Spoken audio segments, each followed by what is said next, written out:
అందరికీ నమస్కారం అండి. నా పేరు శివరాం. మాది వచ్చేసి గుంటూరు జిల్లా ఎడ్లపాడు మండలం చిలకలూరుపేట నియోజకవర్గం సొలస గ్రామంలో ఉందండి. నా ఫామ్ పేరు వచ్చేసి నరసింహ నాటుకోళ్ల ఫామ్. నేను గత 6 సంవత్సరాలుగా ఈ ఫార్మింగ్ చేస్తున్నానండి.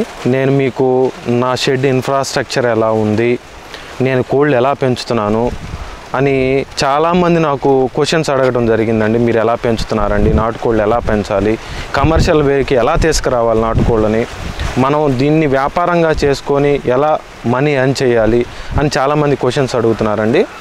నేను నా ఇన్ఫ్రాస్ట్రక్చర్ నాది వచ్చేసి 2 ఎకరాల్లో ఉందండి ఫాము. మధ్యలో బత్తాయి తోట వేసాను. నేను మీకు ఇన్ఫ్రాస్ట్రక్చర్ ఎలా కట్టాలి, నాటుకోళ్ళు ఎలా పెంచాలి అని నా అనుభవం ప్రకారంగా నాకు తెలిసినంతలో చెప్పడానికి ట్రై చేస్తానండి. లోపల ఎలా ఉంది, ఎలా కట్టాను, ఇన్ఫ్రాస్ట్రక్చర్ ఎలా ఉందో అంతా చూపిస్తాను. ఒకసారి మనం లోపలికి వెళ్దామండి. మొత్తం 2 ఎకర్స్ అండి. మొత్తం ఇది నా main gate entrance. Main gate entrance పక్కన ఒక చిన్న రూమ్ అనేది కంపల్సరీ అండి. ఇదే మనకి సేల్స్ రూమ్. ఇది మ్యాండేటరీ. మనం కోళ్ళు అమ్ముకోవాలనుకున్నప్పుడు కస్టమర్స్ని డైరెక్ట్గా మనం లోపలికి తీసుకెళ్ళకూడదు. లోపలికి తీసుకెళ్తే మనం డిసీజెస్ని కంట్రోల్ చేయలేం.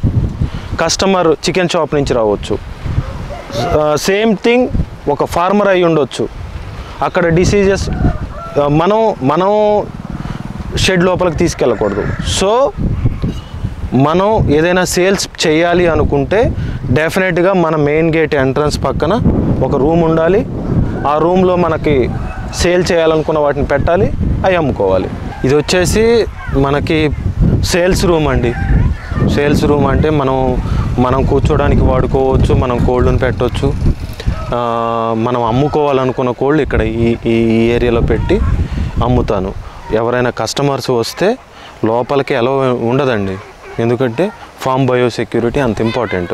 ఎందుకంటే మనం కోళ్ళను పెంచుతున్నాం కాబట్టి డెఫినెట్గా మనం ఫామ్ బయోసెక్యూరిటీ అనేది ఫాలో అవ్వాల్సిందే. ఇది 5 కోళ్ళు 10 కోళ్ళు పెంచే వాళ్ళకి పెద్ద ప్రాబ్లమ్స్ ఉండవండి. మనం కోళ్ళన్నింటినీ ఒక చోట జమ చేసి పెంచుతున్నాం కాబట్టి డెఫినెట్గా బయోసెక్యూరిటీ అనేది అవసరం. సో వచ్చిన కస్టమర్స్ ఎవరైనా కోళ్ళు కావాలైనా, కోడి పిల్లలు కావాలైనా ఇక్కడ ఉంటారు. ఇక్కడి నుంచే మనం అన్ని సప్లై చేస్తాం అన్నమాట.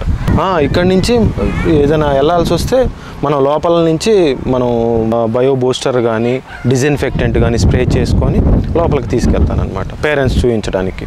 నేను ఈ షెడ్ కోసం వచ్చేసి ఆల్మోస్ట్ ఒక 30,000 40,000 ఇన్వెస్ట్ చేశానండి. దేనికంటే సిమెంట్ పోల్స్, చుట్టూ మెష్, నైట్ టైంలో కుక్కలు ఏమి రాకుండా కొంచెం గట్టిగా బిగించుకున్నాను. పైన తాటాకు వేసుకున్నాను. ఎందుకంటే సమ్మర్ టైంలో కొంచెం మనం కూర్చోడానికి కూడా బాగుంటుంది కాబట్టి ఇలా పెట్టుకున్నాను. ఇలా పెట్టుకోవాలని రూల్ ఏం లేదు. మీకున్న బడ్జెట్లో మనం చిన్న రూమ్ 20x20, 20x30 చిన్న రూమ్ వేసుకున్నా ప్రాబ్లం లేదు. అంటే డిపెండ్స్ అని మన సేల్స్ అండి. మనం ఎంత అమ్మగలుగుతాము దాన్ని బట్టి డిపెండ్ అయి ఉంటుందన్నమాట. ఈ రూమ్ కంప్లీట్లీ మనకి సేల్స్ పాయింట్ ఆఫ్ వ్యూలో ఆలోచించి పెట్టుకున్నదండి. ఎందుకంటే మనం ఎక్కడికో బయటికి తీసుకెళ్ళి మనం అమ్మకూడదు, మనం ఎక్కడ తిరగకూడదు.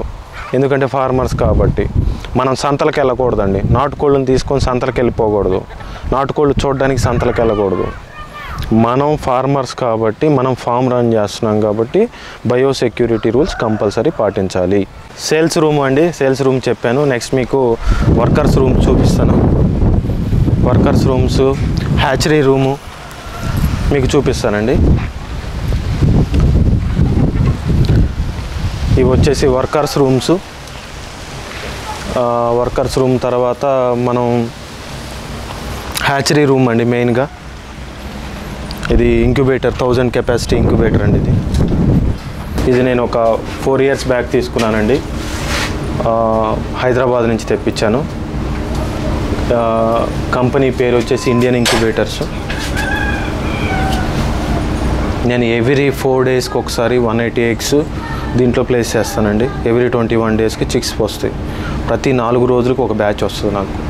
ప్రతి బ్యాచ్లో 115 నుంచి 120 పిల్లలు వస్తాయండి. మీరు ఓపెన్ చేసి చూస్తే కంపార్ట్మెంట్స్ ఇలా ఉంటాయి అన్నమాట.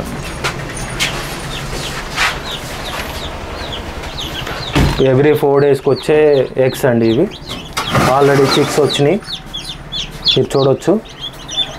ఇప్పుడు నెక్స్ట్ స్టేజ్ వచ్చేసి ఇది బ్రూడింగ్ స్టేజ్కి వెళ్ళిపోతాయి.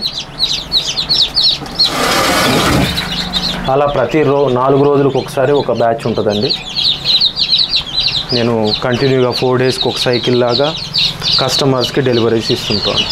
డిపెండ్స్ ఆన్ 10 డేస్ చిక్ కావచ్చు, 1 మంత్ చిక్ కావచ్చు, 2 మంత్స్ చిక్స్, కస్టమర్ ఏమంటారు ఎక్స్పీరియన్స్ని బట్టి.